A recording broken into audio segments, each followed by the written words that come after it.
Assalamualaikum anak-anak, selamat pagi semuanya. Kita sudah sampai di tema 5, pahlawanku. Nah, apa kabar anak-anakku? Siap belajar hari ini?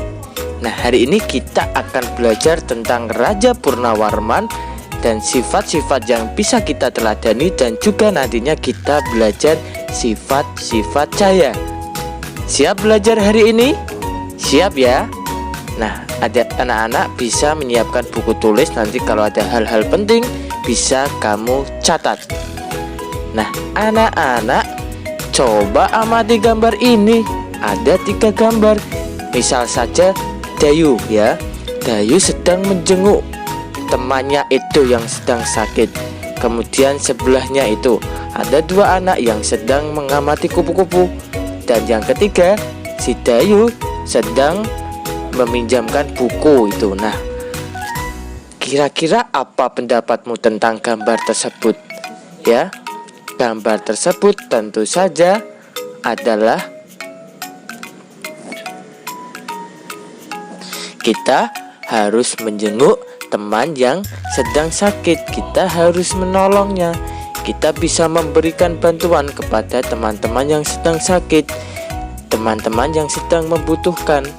Misal jika ada teman yang tidak membawa pensil, tidak membawa alat tulis, kita wajib membantunya. Kita meminjamnya, itu hal-hal baik yang bisa kamu contoh. Nah, menolong orang lain anak-anak dengan ikhlas, dengan berani merupakan sikap yang dimiliki para pahlawan.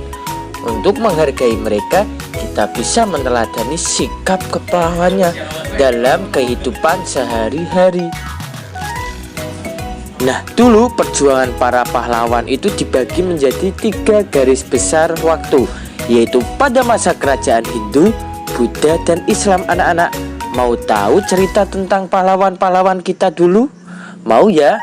Kita pertama membahas Raja Purnawarman, Panji segala raja. Tahukah anak-anak, Raja Purnawarman itu memerintah kerajaan Tarumanegara pada tahun 395 Masehi. Nah, pada masa pemerintahannya anak-anak, ia selalu berjuang untuk rakyatnya. Ia membangun saluran air dan memberantas perompak. Raja Purnawarman juga sangat memperhatikan kesejahteraan rakyatnya. Ia memperbaiki aliran sungai Gangga di daerah Cirebon. 2 tahun kemudian, ia juga memperbaiki dan memperindah alur sungai Cupu sehingga air bisa mengalir ke seluruh kerajaan. Para petani tentunya senang karena ladang mereka mendapat air dari aliran sungai sehingga menjadi subur. Ladang para petani tidak kekeringan pada musim kemarau. Selain itu anak-anak, Raja Purnawarman juga berani memimpin angkatan laut kerajaan Tarumanegara untuk memerangi bajak laut yang merajalela di perairan barat dan utara kerajaan. Setelah Raja Purnawarman berhasil membasmi semua perompak, keadaan menjadi aman. Rakyat di kerajaan Tarumanegara kemudian hidup aman dan sejahtera. Wah, banyak sekali ya perjuangan dari Raja Purnawarman anak-anak. Nah, kamu juga harus tahu, sebagai wujud kecintaan rakyat kerajaan Tarumanegara kepada rajanya, yaitu Raja Purnawarman, telapak kakinya diabadikan dalam bentuk prasasti yang dikenal sebagai Prasasti Ciaruteun.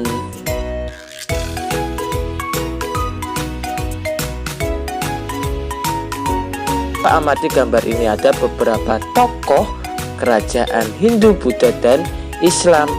Itu ada Sultan Iskandar Muda yang memimpin kerajaan Aceh, kemudian Sultan Hasanuddin yang dijuluki ayam jantan dari timur yang memimpin kerajaan Gua Talu. Kemudian ada Mahapatih Gajah Mada dan Raja Hayam Wuruk, tokoh yang sangat terkenal pada zamannya di kerajaan Majapahit. Patih Gajah Mada terkenal dengan sumpah palapanya.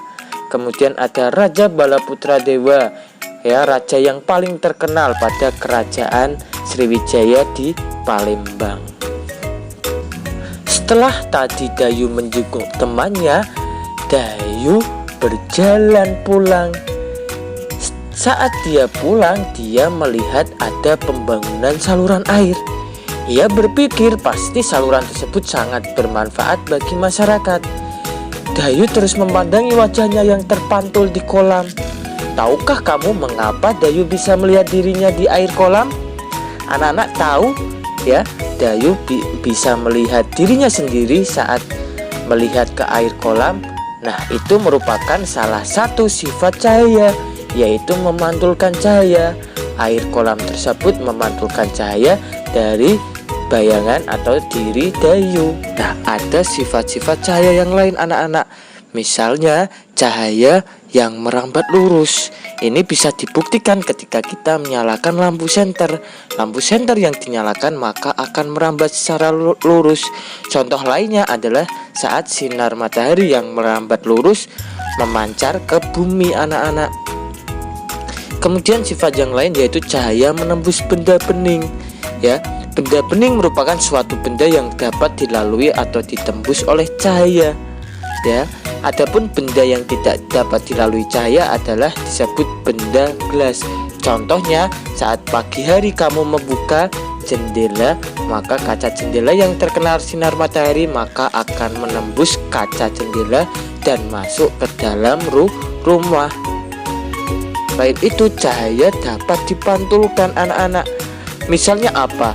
Saat kita berada di depan cermin, pemantulan cahaya dibedakan menjadi dua macam, yaitu pemantulan teratur dan pemantulan baur. Pemantulan teratur yaitu pemantulan berkas cahaya yang sejajar, yang hanya terjadi apabila cahaya mengenai benda yang permukaannya rata dan mengkilap, seperti cermin yang digunakan.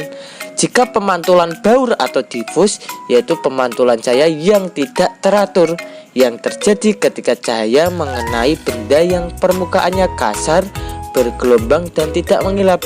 Contohnya cahaya yang mengenai permukaan air, batu, dan aspal. Selain itu, cahaya juga dapat dibiaskan. Ya, contohnya apa?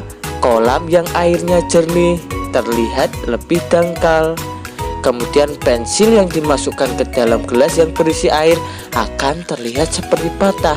Itu merupakan contoh cahaya yang dapat dibiaskan. Kemudian cahaya dapat diuraikan, atau istilahnya penguraian cahaya yang disebut dispersi.